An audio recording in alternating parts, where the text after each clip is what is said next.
Hi everyone, welcome on to the third of our Scotland at the Euros podcast. Once again, our excellent usual host Stephen has passed the reins over to another member of the panel, myself, Ross. It's my turn to walk the tightrope, so to speak. So by the end of this, I'll either be the new permanent host or completely bombed out altogether.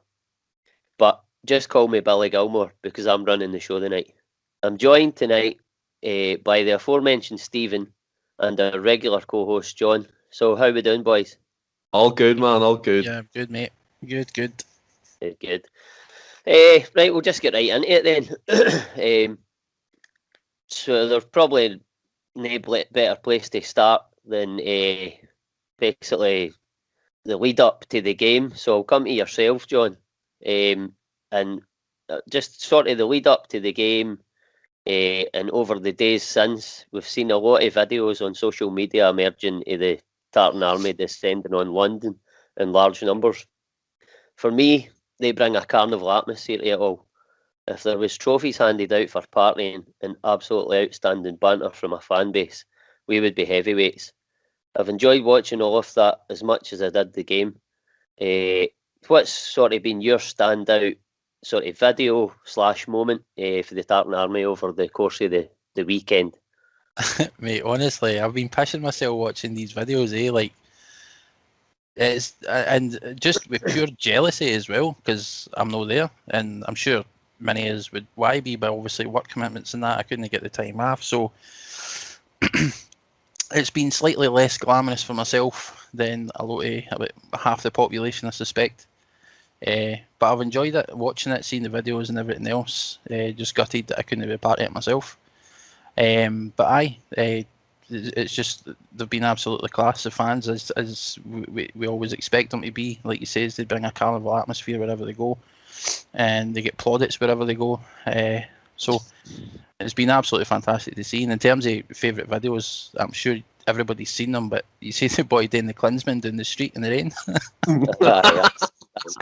He's woke up with a sore stomach / nipples / chest. I'd be surprised if he's any nipples left. I think the pavement shaved them clean off. Aye, that was a good decision at the time.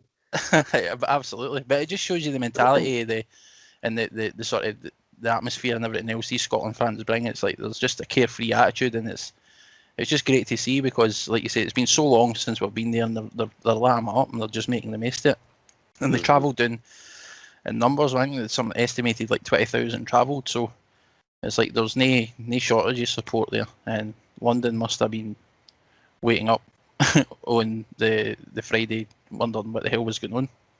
Aye, because I mean, there wasn't like a massive inclination that there'd be that many descending until it actually happened, you could say. I mean, because I had planned to go down, but then obviously with everything that was going on, I thought that's just not going to be feasible. But obviously it has been, and like you say, there's been a lot of good videos. I liked the one when they were all standing next to the William Shakespeare thing with statue, and they were singing "You're just a shite Rabbie Burns."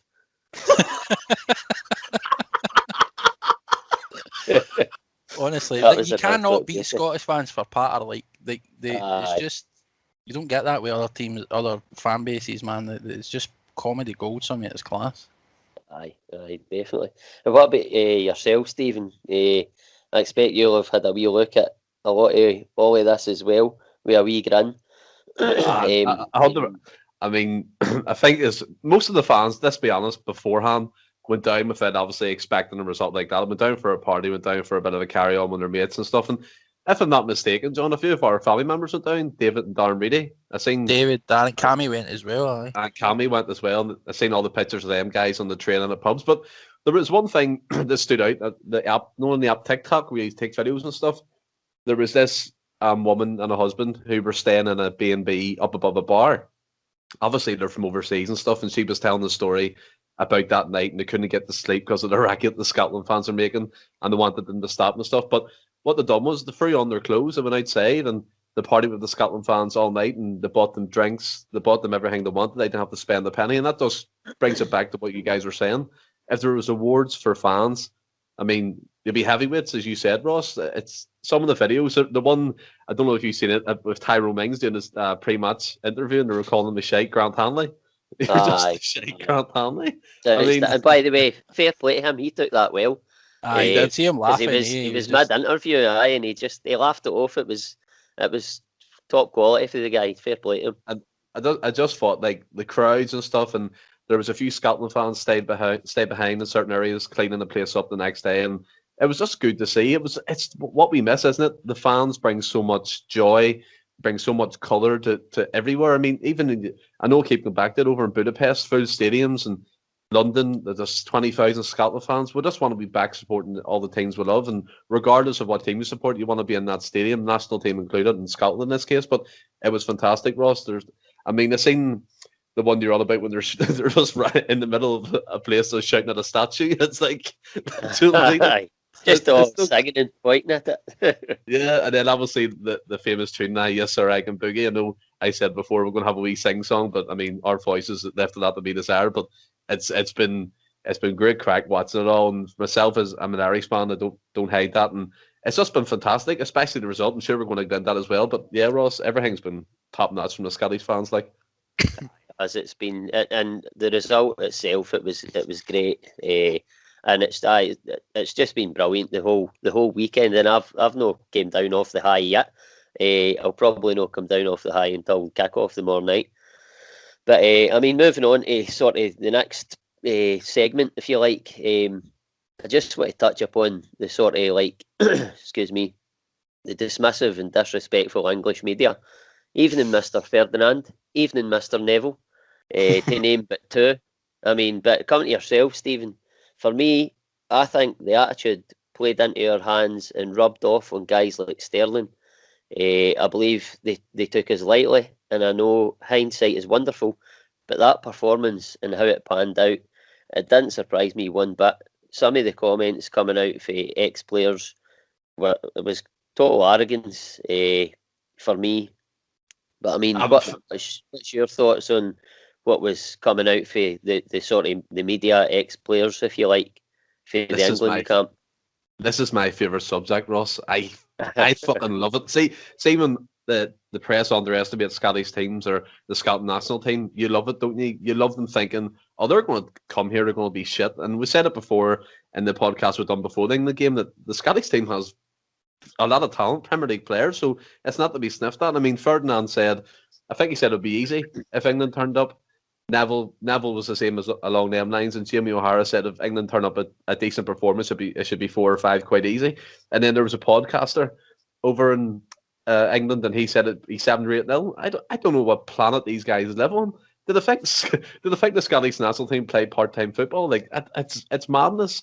And just to see the excuses, the amount of things they were saying the next day after that result, and fair enough, it was a 0-0. That's fair enough. Yeah, Scotland didn't score, but what Scotland did, they had the heart, they had the passion. They showed the English for 90 minutes how to play football, wear your heart in your sleeve, and give your all for the country, and not just be players who are concerned about money, how to look on the pitch. I love the part where Stephen O'Donnell followed Jack Grealish all the way up the pitch and just to give him one. That's the way football should be played. And it's from we always said that the media is so biased. When England go into these tournaments, when they win one game, it's coming home. That famous saying, and it absolutely does my boxing, because they always fail. They won the World Cup in 1966 or what that year anyway, and they live off that past glory and they keep going back to it. And it's like, make your own glories now. Look at Sterling, that game, he was hiding. I mean, Foden, as much as he was hyped up to be the next Gascoigne or whatever the English media are saying, where was he? Nowhere to be seen. The only thing good about him was his haircut. And even at that, it was a lot to be desired. And I mean, the English media, I just love when we get one up on them, regardless if it's Celtic playing the English team, if it's Scotland playing the English team, just shove it right up them. Mm-hmm. I totally agree with that. I just love seeing, and don't get me wrong, I do like Ferdinand, and I could listen to Gary Neville talking about football all day, but I love just seeing guys like that get an egg in their face. Gary Neville, I think it was the day he was like on Sky Sports News and he was getting it, the England players look tired, and I don't know if it was because of a long season and then he was saying, I don't know if they built the game up that much in their heads that they mentally tired themselves out. And I thought, what a load of shite that is. Like, Scotland players had a long, hard season as well. A lot of them played in the same league as the England players. Scotland were just, for me, slightly better on the night without that final bit, and they could have actually nicked the game. But we'll probably touch on that later. But I mean, come to you, John. I'm pretty sure you'll have a bit to say on this matter, so the floor is yours, fella. Strap yourselves in, Scotland. Nah, I'm just going to echo what Stephen was saying, man. It's like, I love it and I hate it. Like Stephen says, getting one up on them and hearing them and get egg in their face, like you said, Ross, it's absolutely class. The next day when you see them all and their faces are tripping them on the telly, and you love to see it, but at the same time, I'm sick to the back teeth for hearing that every international tournament that comes up, that they're winning it. Before a ball's even kicked, they're winning it. And like that, I think is that no England's first ever win in an opening Euro game against Croatia? Or something like that. Aye, and so they've got that first ever opening Euro win, and then straight after that they'd won it. And let's be honest, that was a piss poor performance. It was a dreadful. Honestly, it was a dreadful game. But they hyped themselves up so much. But see this stuff that you were saying, like their mental fatigue and all that pish, man, that's ridiculous. Just give credit where it's due. Exactly. Both teams came to play, and you expected to walk out of the tap of Scotland, and it didn't happen. They gave you a game, and for large parts of the game were the better side. And like you mentioned, if it wasn't, if we had a bit more clinical finishing up front, and you mentioned this in the group chat as well, Ross. This current Scotland side has the heart to compete with any team, and we've got the talent to compete with any team. And I don't think that's too far-fetched to say, but there is certain parts we're missing. We're missing. If we had a world-class striker in our ranks, and this is no disrespect to the likes of Dykes and Shea, but I mean they're no world-class finishers, and I think this is like Lee Griffiths on his day would have absolutely had a field day in front of goal that game. Mm-hmm. And it just makes you think, and I think it gives us all the confidence as well going into this next game. But I'd like to see the English media just shut up for a change, right? Just give credit where it's due. Take off the fucking the St George tinted specs or whatever you want to call them, whatever shite you're wearing, and just say it how it is. Just give them credit. Do you know what I mean? It's no hard job. But I fucking like, for us, I think that we went into that game as underdogs anyway, but we said it before the game even started on the last episode of this Euros podcast that we had enough about us to go in and give them a game and potentially get a result. And I think that was justified. And what the players done on the day, I thought we were the better team. And I don't think there's anything wrong with saying that. And I'm sure whether they want to believe it or no, most people, even English folk, would agree. And that's nothing to do with because England didn't turn up. That's because they underestimated us, and they didn't expect the game they got. And credit where it's due. I think we need that, and we should get it. Aye, I totally agree with that. I think it wasn't even that it was backs to the wall sort of thing. We played football, and as you said, we were the better team at times, and certainly in the second half, I think we were far the better team. Which, I mean, and the midfield we controlled, which sort of brings me on to like my next part, if you like. Before you move on, sorry, just to say to you guys, what was that photo like of Scott Brown smiling with Gary Neville? Oh. That's what I mean about when you see their faces tripping them. See photos like that, they need to be framed. Yeah, because Neville's face is an absolute picture, and Brownie's just loving it. Like, I like Stephen's caption when he put it on Twitter. Hello, darkness, my old friend. You just picture that tune playing, zooming in on Neville's face as it turns black and white. Aye, definitely. Aye, that was a defining picture of the night, if you like. A long way. I like the one right at the end of the game when what do you call McTominay's on the ground and he's sort of shielding the ball and he's holding off like 3 England players. And he just looks like solid. Like knees are getting near this ball. Just step off. It was quality, but aye. So moving on. First of all, to a man, every one of them were excellent on Friday night. But I just felt we had to dedicate a wee section to our full competitive debutant, absolute baller, already world class, 20-year-old man of the match, the unfazed Billy Gilmore. Coming to you, John. I mean, come on, wow. What did you think of that and like that performance? And also to touch on the news today that he's out due to the COVID, that's a massive blow, is it no? Oh no, definitely. I think when I read the news, no, I wouldn't say my heart sank a bit because I'm still confident we've got enough about us in the team. We've got decent replacements there on the bench to come in, but he's definitely going to be missed. And you've seen him, he played that game like he'd been playing international level, at high level football for God knows how long. He walked it, strolled it, with absolute masterclass, and I thought he was fantastic. And there was players in that England team who, if you put their names next to each other on paper, you would say maybe they're better or whatever. But he's like, he turned them inside out. Nobody could touch him. He was just walking on water that night, man. It was great. Mm-hmm.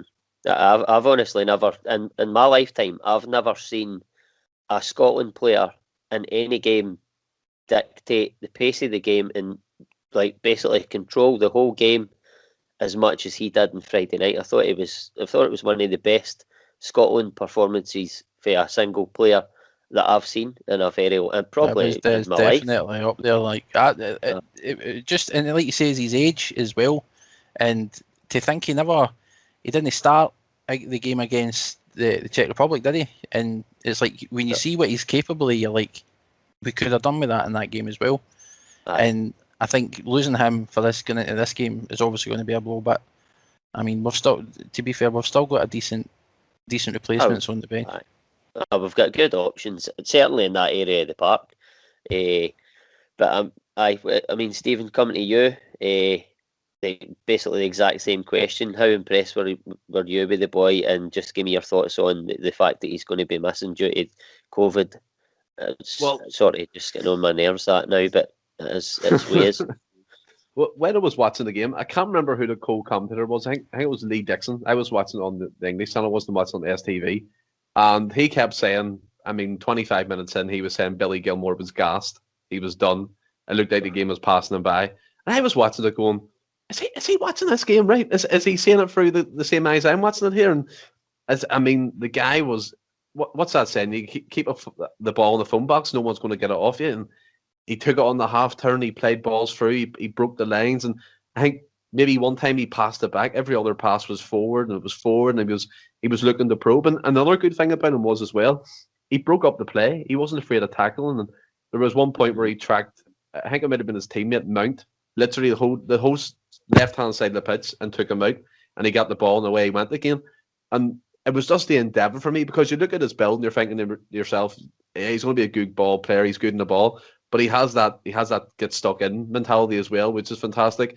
And a thing that not worries me, but I mean, we know his links to Rangers and stuff. He left Rangers to join Chelsea, and obviously this is what I'm going to say now. But obviously they've been linked with loan moves with him and stuff. And if they get him, that's one very tasty player they're bringing to the Scottish League, and he's going to be maybe showcasing his skills there. But we don't know that for now. But I mean, Ross, the guy was fantastic, and it wasn't even that. It was the way him and McGregor complimented each other. It was like they were just pirouetting and taking the ball and passing it and keeping it. And you looked at Calvin Phillips and Declan Rice. They were just so static. They didn't know if they should go close them or stay off them. And they're running rings around them. We spoke about that in the podcast previous. And the midfield battle was there to be won. And Scotland definitely won it. And in regards to him missing due to COVID, I mean, the opposition, Croatia, Luka Modric obviously is the standout player there. He's 35 years old, but I mean, there's no doubt in his quality. He's fantastic on the ball. I'm a bit like John this one. I mean, there's Armstrong. You can bring in Turnbull if you kind of want that kind of Gilmore-esque type player. if you want Turnbull in the team to kind of keep the ball and try and maybe shoot from outside the box or whatever. But there is replacements, but it is gutting for him himself. I'm pretty sure he'd be wanting to be in that team to build up a bit of momentum and hopefully get Scotland in the next round. I agree with that, Ross, definitely.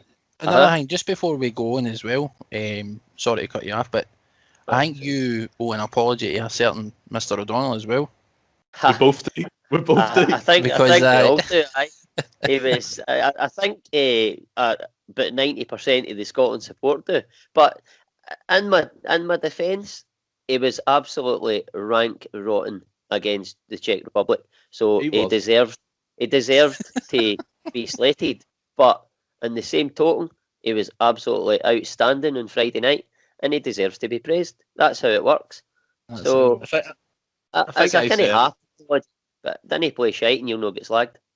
I think I said on the podcast he didn't belong at international level. Well, he proved me wrong in that game. Like, and again, what Ross said. I mean, players are allowed to be criticised. We always do it for everybody. And as you said, don't be shite. Your name won't be brought up. But he was fantastic. And I mean, we'll probably come on to the game when Ross goes there. But I mean, yeah, he was class. But I think what that does is it just shows you that, like you said earlier as well, the talent in the Scotland squad is there. The players are capable. Mm-hmm. And if they're up for it and the fight is there and the desire's there, then I think we're a match for any team. And I don't think it's too far-fetched to say that. And like you said, it's like he was fantastic. Gilmore was fantastic. Everybody on the park for 90 minutes was incredible. And fair play to them. We've got good footballers in the middle of the park. Like, I mean, I'm no by any manner of means comparing them, but like, it's that sort of style, if you like. McGregor and Gilmore in the middle of the park the other night played not at the same levels. I actually loathe to say this, but it's just what it reminded me of Xavi and Iniesta at Barcelona, the way they played together. They're like the way they complemented each other, that sort of way. They weren't at that level. Yeah, that's what I meant. Yeah. Yeah. But that sort of reminded me of that. But we've got good footballers, and for me, I said it the other day. I feel that Scotland are one good striker away from really making a big impact in a tournament. I mean, no winning it or that, but I think we're one good striker away, possibly another defender. But I think we're holding our own at the minute. We've only, you could say, we've conceded one goal and a freak goal. So we're it's two goals, Ross. It's 2 goals, Ross. All right, Stephen. All right. Hey, I'm running the show, kid.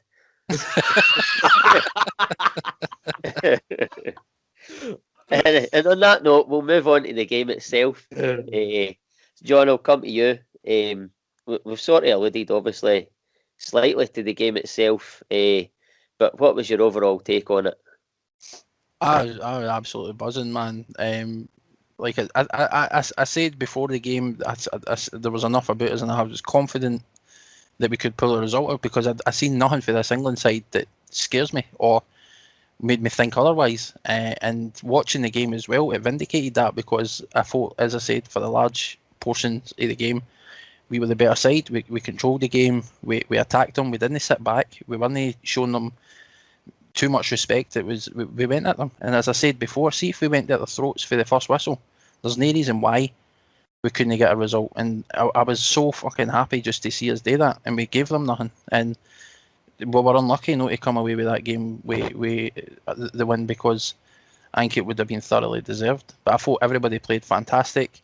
I've not a bad word to say about any of them, and that point is so valuable for us. And I mean, we'll touch on the game coming up against Croatia anyway, but for what this potentially means for Scotland and their fan base as well. I think the party in London on Friday was crazy. We'll see. If we get a result on the morning night, it's going to get very messy. I don't think there'll be many employers will have many staff in that day. Nope. Put it that way. But coming to you, Stephen, and I'm actually especially interested to hear your take on the midfield battle, as you and I had agreed on the group chat and had a sort of wee mini debate with Franny that we felt we were stronger than England in that central midfield area. And for me, on evidence, we were vindicated, and that was even taking McTominay out of there, and we still bossed it for me. But what was your general thoughts, and in particular on that area of the park?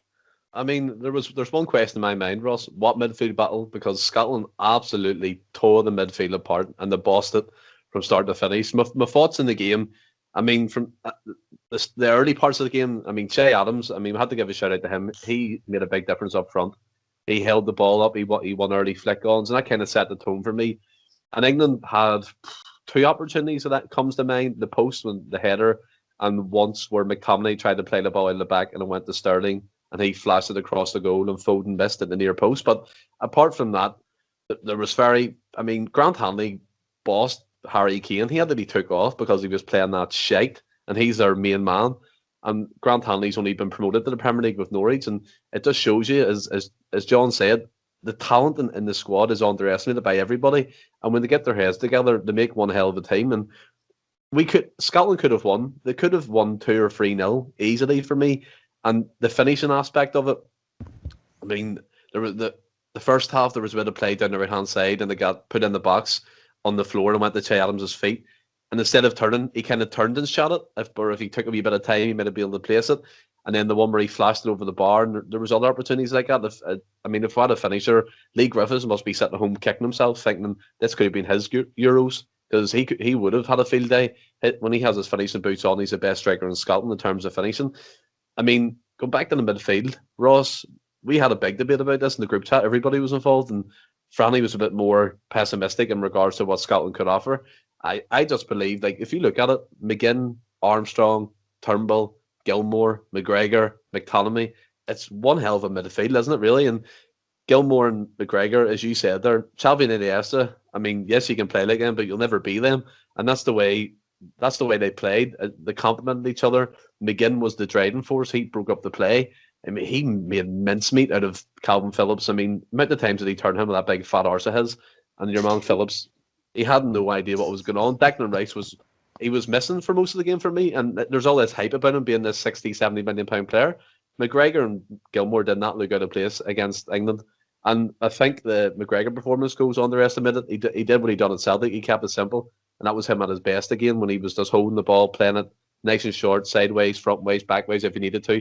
And he helped Gilmore that way in terms of building from the back. And I just thought the whole team was fantastic. I could go on about it all night. I mean, left-hand side, Tierney made a big difference.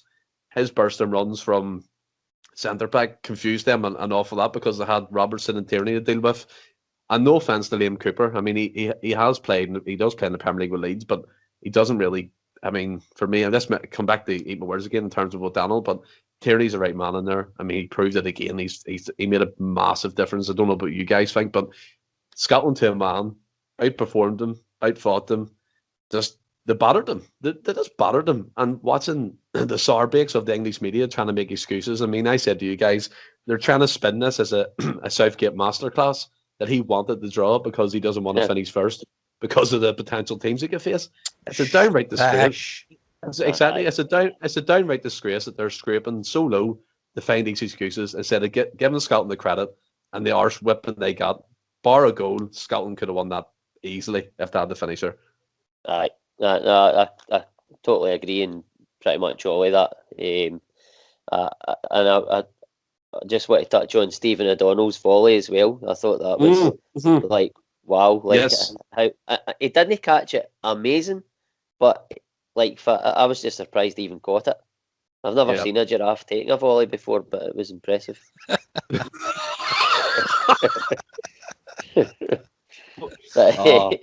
I agree with everything.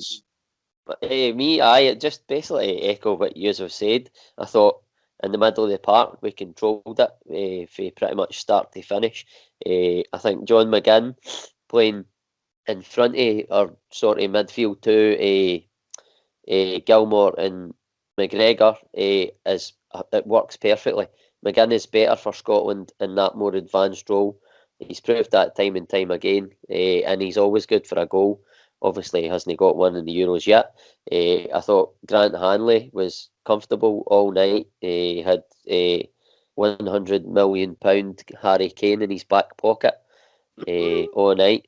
David Marshall, didn't he? Loads. He certainly had a lot less to do on Friday night than what he did on last Monday. And then I thought your man Dykes wasn't an exceptionally outstanding performer, but he occupied Tyrone Mings all night and gave him something to think about, and that can't go unnoticed.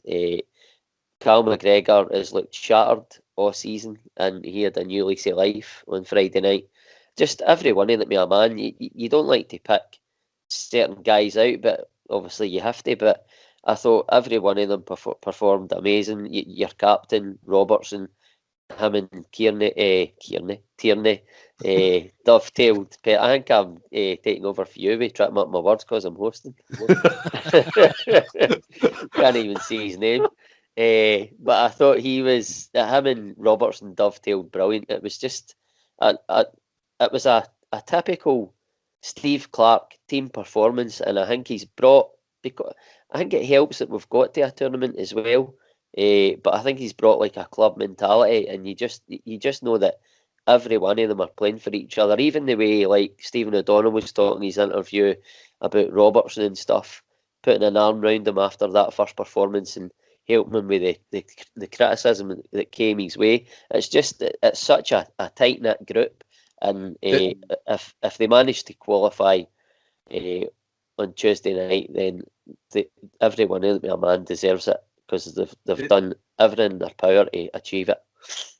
Did you see, Ross, what O'Donnell said about Grealish, what McGinn told him to do? Did you see that? It was. I had a massive chuckle at that. Is he complimenting him on his hair and his calves? He says to him, get nibbling in his ear and that, but don't be nasty, be nice to him. And he's like, how'd you get your hair like that? And I like your calves. That sounds it. Stephen O'Donnell's growing on me by the minute.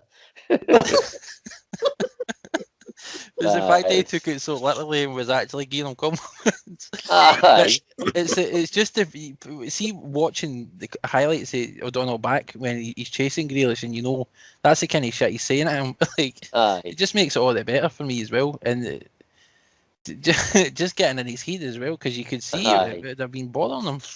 And you just know that, like, you know that Grealish it'll put him off a bit, because he'll be laughing and thinking to himself, that wee bastard McGinn's been in his ear telling him what to say to me. It was good, like, brilliant.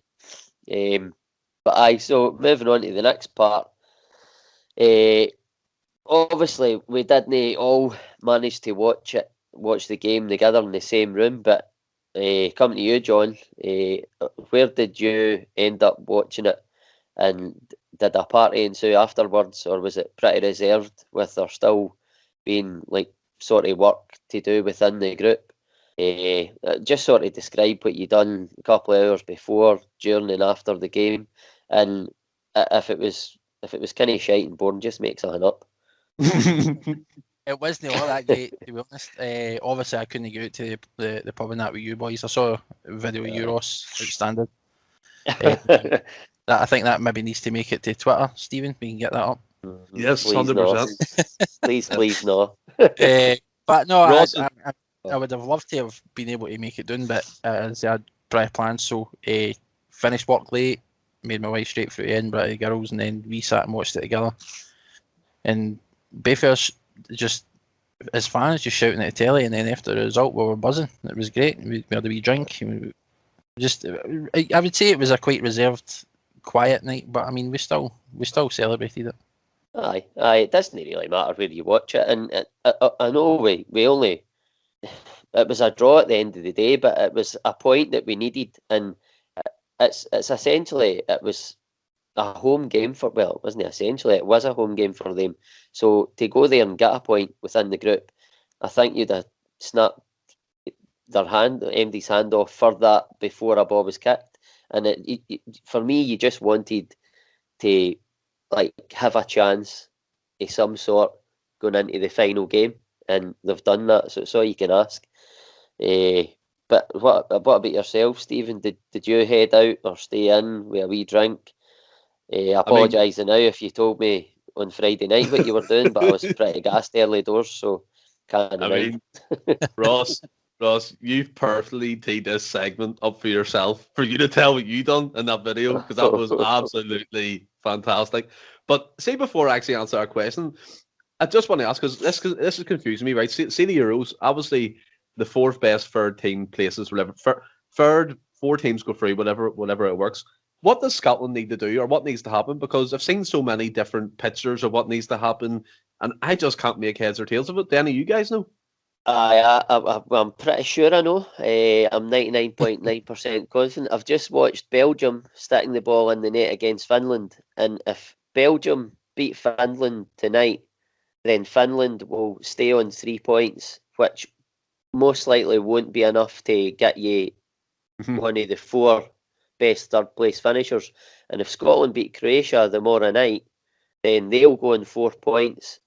Switzerland, who are already finished their group, will be in 4 points, and then there's only 2 groups after that. So if Finland lose the night, I think if Scotland beat Croatia, then they'll be through. Well, I mean, fair enough. It's just hard to get my head around, like getting all around these rules. I can see at the minute. I know. I sat earlier and tried to work that out. Sorry. Yeah. But what I done on Friday, I mean, the house was non-stop all day. People were out the doors, people coming in and out, and I was thinking I'm not going to get a moment's peace to watch this game. So what I done, chucked everyone out, had silence in the house, and had a wee bottle of wine, watched the match, and as John said, I was screaming at the TV at the top of my voice, because I know I'm an Irishman, but see watching England fail, I love it. It's amazing to me. And after the game, pretty much like John, I finished off my drink, stuck on a wee Netflix series, and then went to bed. I know that sounds probably like what a middle-aged man would do, but I mean, no offense to you guys. But for me anyway, like I loved it and went to bed a happy man. It was just fantastic to start the weekend, like for me anyway. What about yourself, Ross? I never done anything, no. No, I before the game, well, I finished work kind of early, got home and got a bite to eat and that, and shifted, and then a few of the mates came round to my bit, and we tested out my new Perfect Draft beer machine.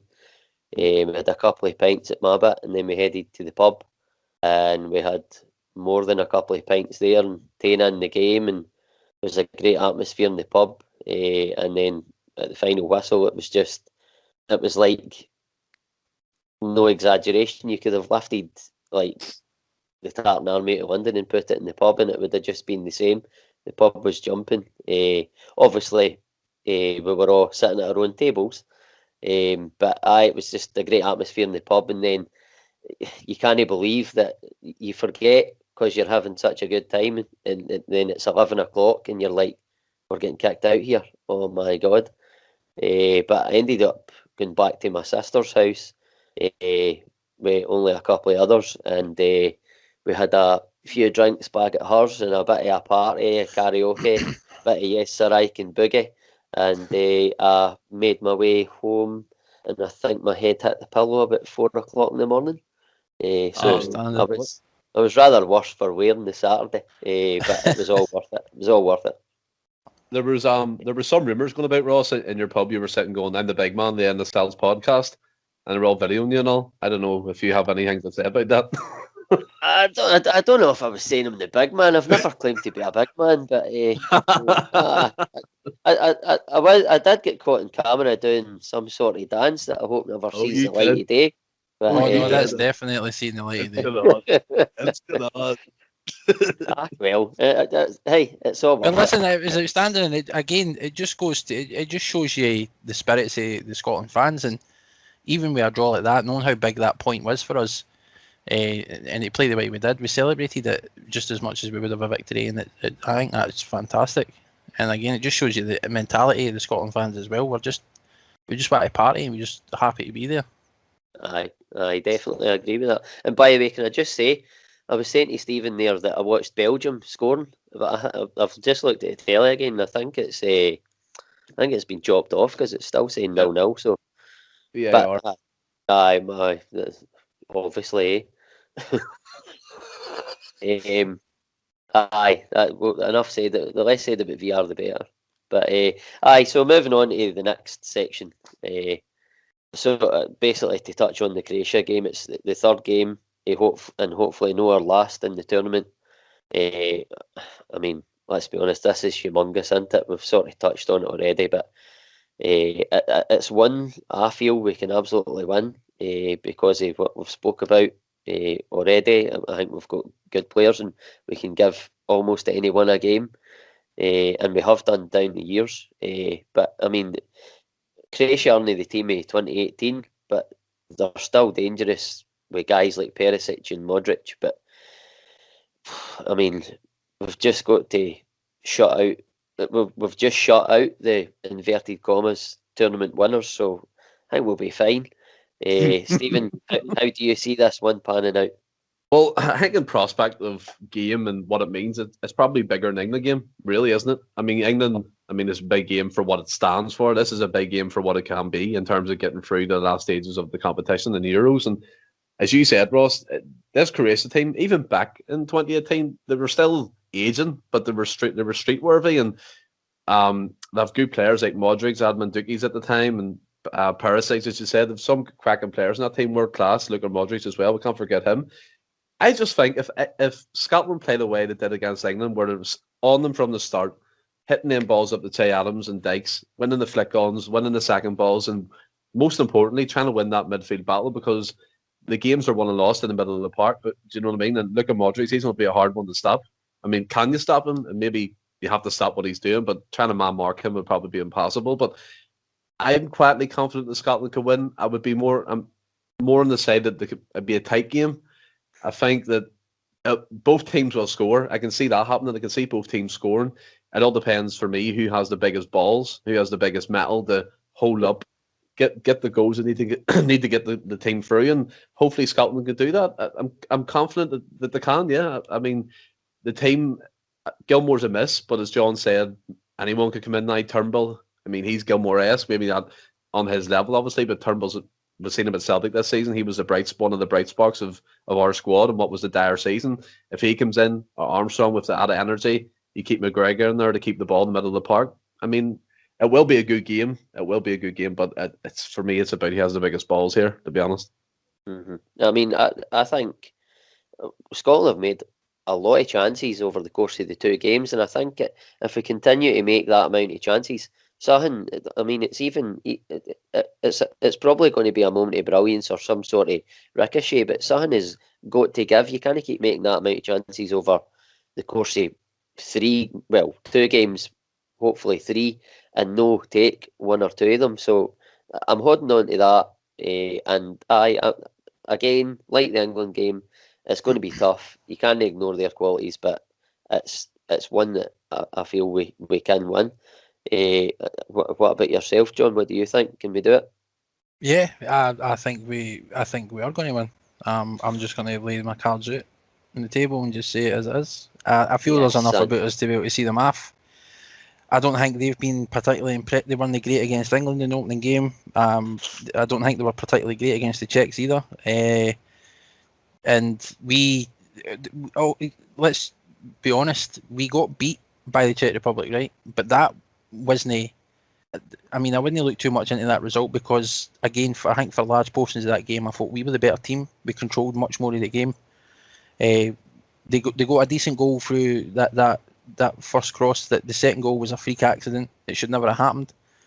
But it is what it is. But I've not seen anything for Croatia either that worries me. They've got great players, but I feel like we've got enough about us. And if, like I say, if we play, like Stephen says, if we play the way we did against England, we just go out for the first whistle and we just go at them, give them something to think about, and don't let up.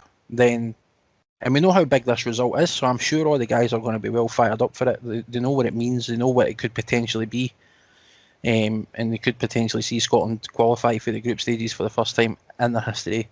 So it is absolutely massive could potentially be the biggest game in Scotland's international history. And I mean, I firmly believe that we're going to do it tomorrow. And by the way, I think England are going to get beaten off. Well, if they do, it's still going to be difficult for us to topple them for second spot, because I think are they on +1 and we're in -2 maybe. Aye, so I think if we can get can I give my score prediction? Well, I was going to come to that, but whatever. I just go for it. Well, I mean, we can just go. No, it's fine. I think it's going to be 2-0 to us, and 2-0. Aye, I think that'll put us on. I can see, and as I say, England getting beat, and I can see us potentially finishing on the same amount of points and goal difference as England. Well, are we no 3 goals behind England now though? I would need to check. I think we're in -2 because we lost 2-0. I think England are going to get scudded. I'm not even that. 3-0. I hope you're to right. The Czechs. That's a big statement. I hope you're right, son. But I think it's going to be 2-0 to us. Aye. That's going as the caption of this video when it goes up. What scoreline do you fancy, Stephen? For the Scotland game, yeah. Aye. I would say both teams will score. I think I'm going to go 2-1 Scotland. Aye, that was my choice. 2-1 Scotland, and I think England and Croatia, Czech Republic both know that they're likely through in the group, so I think they'll play out. Although you don't know, because it sounds stupid to say, but do any of them want to top the group?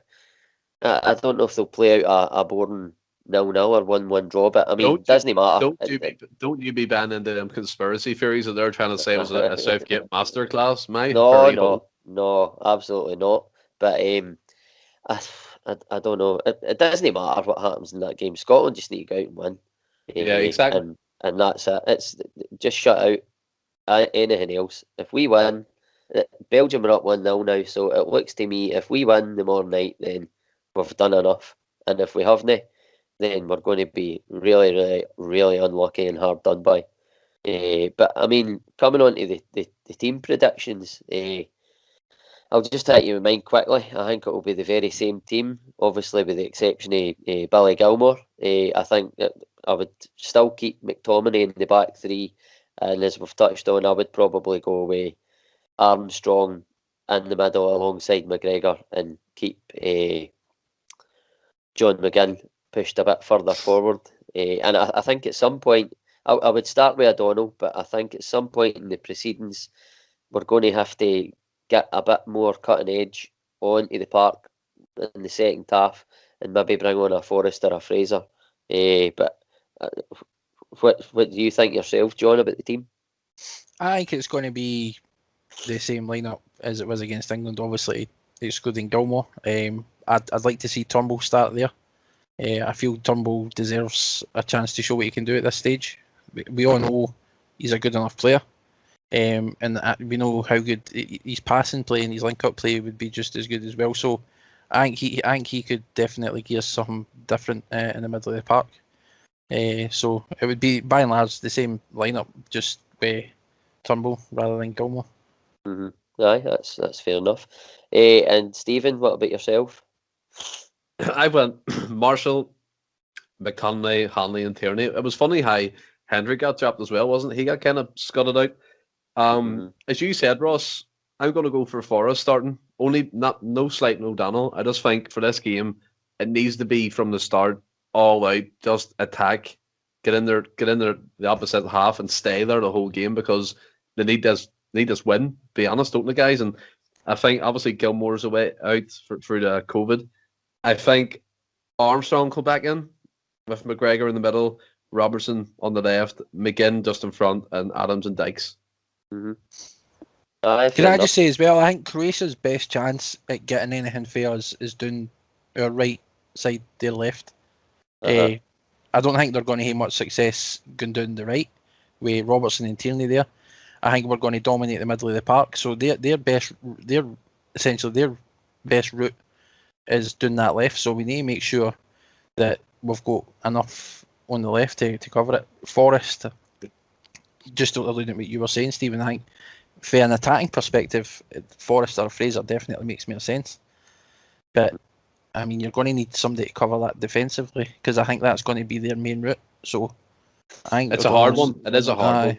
Aye, that's why we're sitting here and Steve Clark's getting paid the big bucks to make the decisions, because rather him than me. But aye, so what did you say the score? You thought the score would be 2-0, John, to Scotland? 2-0, aye. And I'm going to say Aye. McGinn and Dykes. McGinn and Dykes. And what about yourself, Stephen? I'll go Armstrong and Adams. Right, I'm going to go McGinn and Adams. So we're sort of along the same lines, the three is there.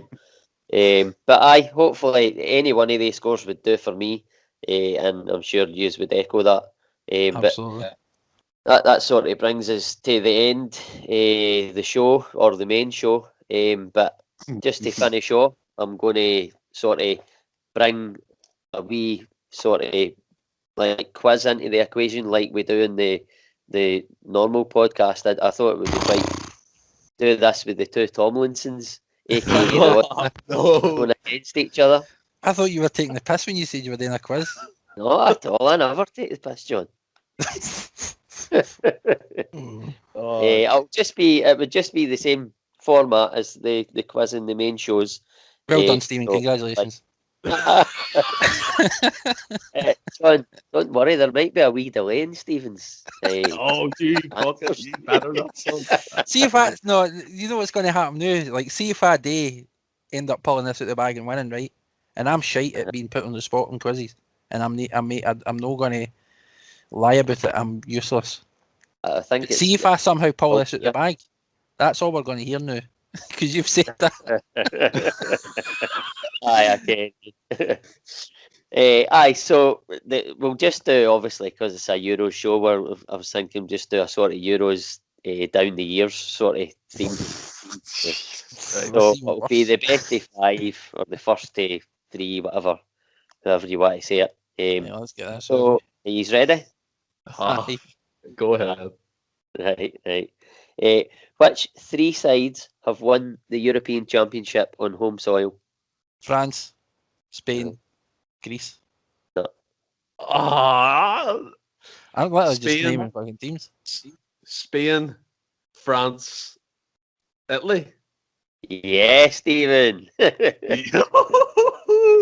did Greece win about?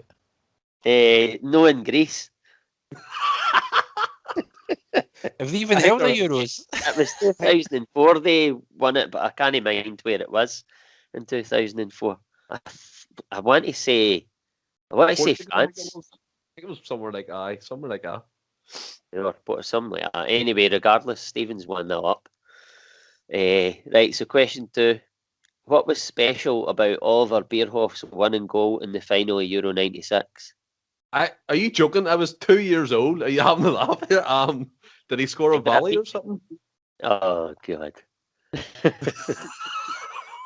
I've no fucking idea. Oh, for God's sake, what he's like, man. Euro 96? Euro 96. What was special about Oliver Bierhoff's winning goal in the final of Euro 96? Overhead kick, no? No. This is just getting embarrassing. I'll just move on for that one. It was... Well, I'll give John one more guess. So, what did you say, an overhead kick? He said an overhead kick, aye. Was it a last-minute winner? Off the bench? Close. That's 2 goals you've had there. Nah, it was a golden goal. Oh, right, okay. Was that the first ever golden goal? Aye. I think they stopped after that because it was absolutely shite. But aye, that's what happened there. So question 3, I probably should have wrote about 45 questions to try and get through. This is shocking. Right, question 3. What was strange about the fact that Denmark won the 92 championships? Oh, come on, Ross. I wasn't even born. Doesn't matter. It's not going to wash with me. That's like a famous thing. You know football, you should know that. I listen to you sitting there with Google. I knew that. I knew this.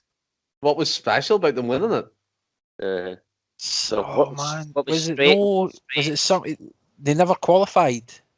That's They were there on merit or something. Or something. It's close enough. I'll give you that. I'll give you that. They didn't actually qualify, but they were added after Yugoslavia were expelled due to war had broke out in their country. So they'd finished behind Yugoslavia in their qualifying group. So they got into it. Well, They fucking went- war's going to break out in podcast anymore. That's fucking shit, Chris. On the app. Fuck's sake. Here for night and they'll be able to get to the war. Right. We'll come a wee bit more up to date, right? So who finished top scorer in 2004 in the European Championships? Larson? No. Raul. No. I'll give you a clue. He scored in every game until the semi-final exit, and he played for Czech Republic. Barros. Well done, John. Oh my! 2-1 to John. 2-1 to John. Right, question 5. Only 2 players have ever scored for Northern Ireland at the Euros. Who are they? Come on, Stephen. Oh my god. Gareth McCauley, I think's one. Niall McGinn. Well done. Yeah. I'll never got that. Oh, it's a wee decider. I put that in there for Stephen to give him a chance. By the way, I've not really needed to worry about the quick fire and who said first because the Davies haven't got a clue. Right. Which Frenchman was sick on the penalty spot in 2004? Trezeguet. 2004. Henri. Ribery. Give me No. Who? Give me clues. A clue. Well, Frenchman's a clue. Desai, you know. Just got any Zidane. Aye, Zidane, aye. That's it, fine. Are you waving me? Just start naming French Right. players. that quiz sort of died a death there. It didn't go as good as It I thought did. it was going to. I'm not the person to be asking any quiz questions to. The fact I've won that. Oh, don't you even dare take credit. You got two questions by him giving you the easiest clues in the world. Oh my You got days. the same clues as me. And now the argument starts. This is why I done the quiz. Oh my I'll take it God. though. My second Aye. ever quiz victory. Get in. Oh, There you go, Jesus. John, huh? That's it. In fact, you are the only 2 that have lost to me. So And I'll let you win. There was a delay. So anyway, that sort of brings us to the end anyway. So have you enjoyed it? it was Brilliant. good fun, mate. Brilliant. Good crack. I started off pretty nervous, but I think I sort of settled into it not too bad. But aye, that's the end of it. I don't know if you want to outline anything, Stephen, but for upcoming stuff next week or this week or whatever. Well, we have a Celtic podcast coming back finally. I mean, it seems like an eternity, doesn't it? So on Thursday evening, we'll be recording the Celtic podcast, and that will be up on Friday lunchtime. And again, to everyone, I mean, this Euro special is fantastic. I mean, the guys are doing a fantastic job. Anthony, John, Ross, William, Francis, the whole crew, the whole podcast. It's just fantastic, guys. And I always thank you, but I want to thank you again. Without this, obviously, without all you, this wouldn't work. And I mean, I appreciate you all. Thanks very much. And we appreciate you as well, Stephen, because if it wasn't for you, we wouldn't be doing this. So aye, it's great. But aye, that's sort of brings us to the end, as I've said. So without further ado, everyone stay well, stay safe, and hail hail.